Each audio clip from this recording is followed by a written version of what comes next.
리위의 어머니는 자리에서 일어나 뜨개질 하던 것을 챙겨들고 침대 쪽으로 갔다. 다루는 이미 오래전부터 눈을 감고 있었다. 그 단단한 이마 위로 땀이 흘러내려서 머리칼이 그 위에 달라붙어 있었다. 리의 어머니가 한숨을 내쉬었다. 그러자 환자가 눈을 떴다. 부드러운 얼굴이 자기를 내려다보고 있음을 알고 환자는 들끓는 열에도 불구하고 억지로 미소를 지어 보였다. 그렇지만 금방 두 눈이 감겨졌다.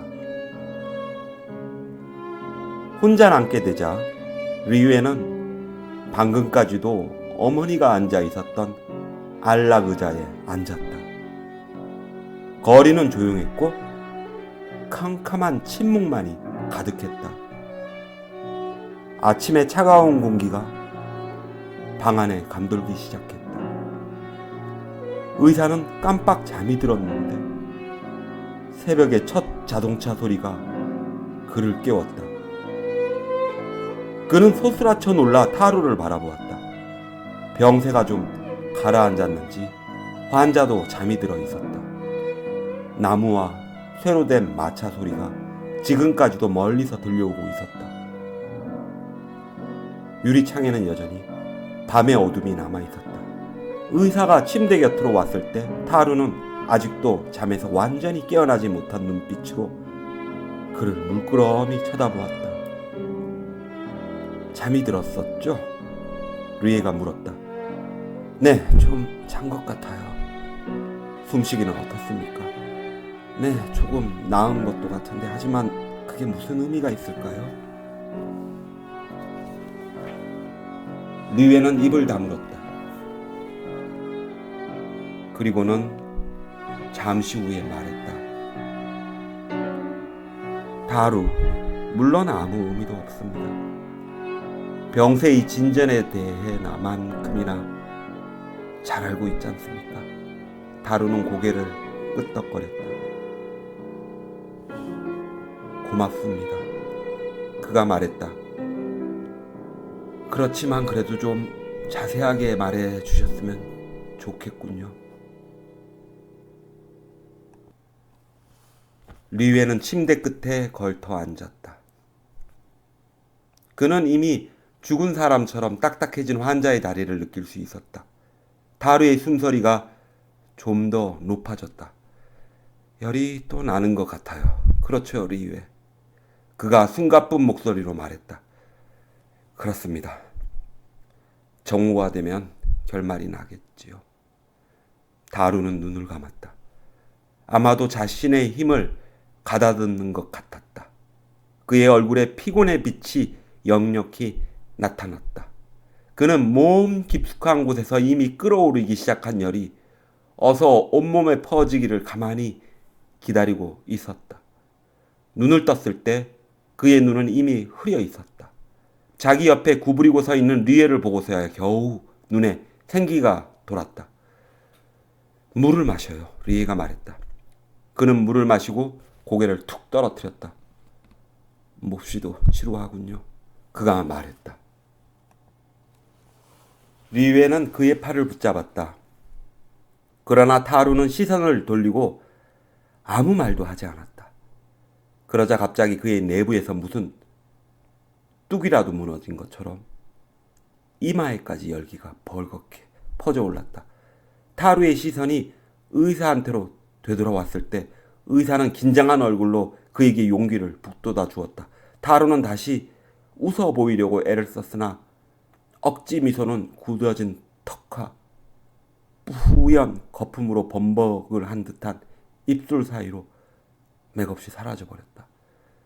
그러나 그렇게 굳어가는 얼굴에서도 두 눈만은 아직도 용기로 빛나고 있었다. 7시가 되자 리의 어머니가 방으로 들어왔다. 의사는 진료실로 가서 전화를 걸어 자기 대신 근무할 수 있는 사람을 요청했다. 그리고 진료를 연기하고 진료실의 긴 의자에 드러누웠다.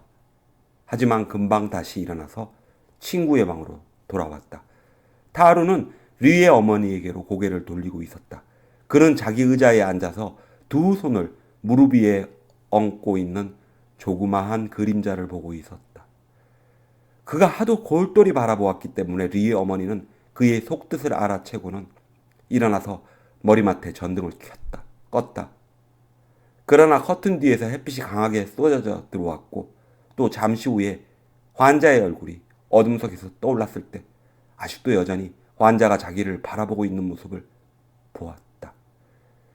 류의 어머니는 그에게로 몸을 굽혀서 베개를 고쳐 베어주고 다시 일어나서는 축축하게 젖은 곱슬거리는 머리카락 위에 얼마쯤 손을 얹고 있었다.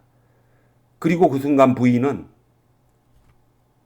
어디선가 멀리서 고맙다고 말하며 이제 모든 게 다 잘 되었다고 하는 말소리를 들을 수 있었다.